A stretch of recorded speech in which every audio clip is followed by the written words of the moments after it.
All right, Nick, the Las Vegas Raiders, this is the comeback win they needed. It was a big, big divisional game against a tough Broncos team who was 2-1 coming into this game. And with Russell Wilson at the helm, you got to be nervous. It's always going to be a powerful team. They had some players on that side of the ball as well.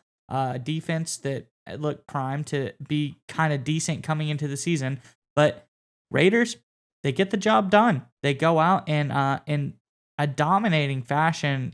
They scored a lot of points, 32 points scored in the game. Huge game on the ground. Got just enough done in the air to get the game won. And defense, really big showing by their defense in the big play department. So all in all, a very impressive performance by the Raiders to finally get a win going into the season. Now they're 1-3. So Raiders fans, we got to know in the comments below. Let us know, who was your MVP of this game? Was it the rushing tech, the receiving tech? Is there a defensive player that we're missing out on? Let us know in the comments below who was your MVP of the game. But Nick, what do you got for the Raiders?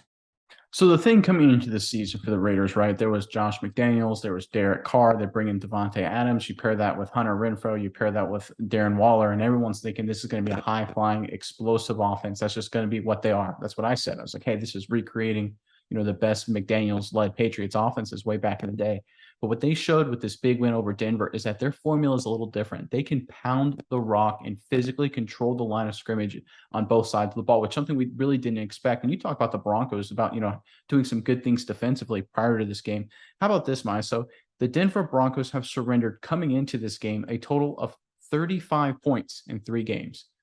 The Raiders dropped 32 on them in 1 game, right? That tells you how good this Raiders offense can be if they follow this formula. And the formula was give the ball to Josh Jacobs and use Devontae Adams as your clear-cut number one receiving threat and feed both those guys, feed Jacobs and Adams. And you saw on the stat line. Jacobs, 28 carries, a buck 44, 2 scores. Devontae Adams, 9 catches with 101 yards. You saw that is the formula to do it, and then rely on clutch defense on the other end to make some key stops and force some key turnovers like the scoop and score.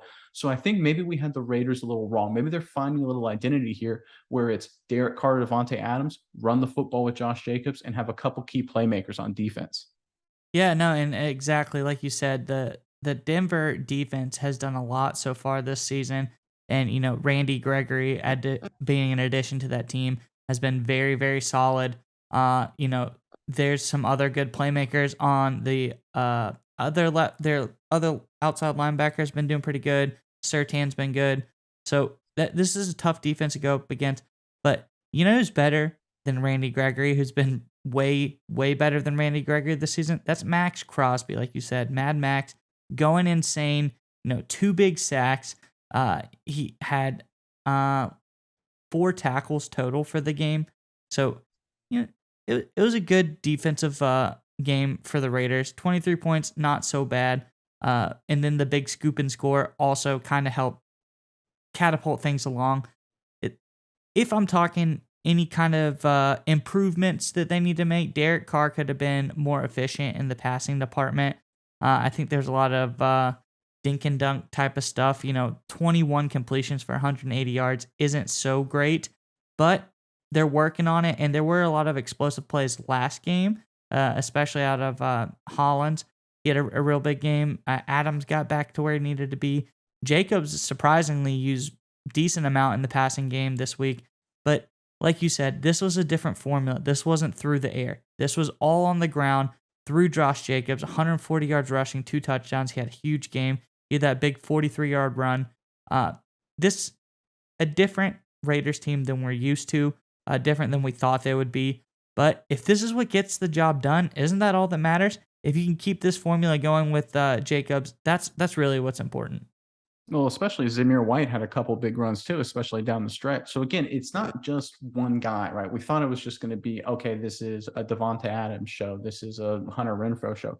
We're seeing a couple key playmakers emerge with this formula. It's Jacobs. It's Zamir White when needed. Max Crosby needs to step up. But I want to focus on one thing real quick. So the score 9 points. It seems like a relatively close game. If you look at the stat sheet, the Raiders physically dominated this game. So they have 25 first downs to Denver's 12. They had 385 total yards to Denver's 289. And here's what I want to focus on. The Raiders ran for 212 yards. The Broncos only 85, and Russell Wilson was their leading rusher. So there was some scrambling and all that that even helped pad those really low numbers on the Denver side. To me, that shows just how physically dominant the Raiders were in this football game on both sides of the ball. And that is a huge key for success long term for this Raiders offense and defense, frankly. Yeah, another big thing though here with the Raiders, and I think this was a key contributor in this game. Only 4 penalties for 25 yards, so that's a big one.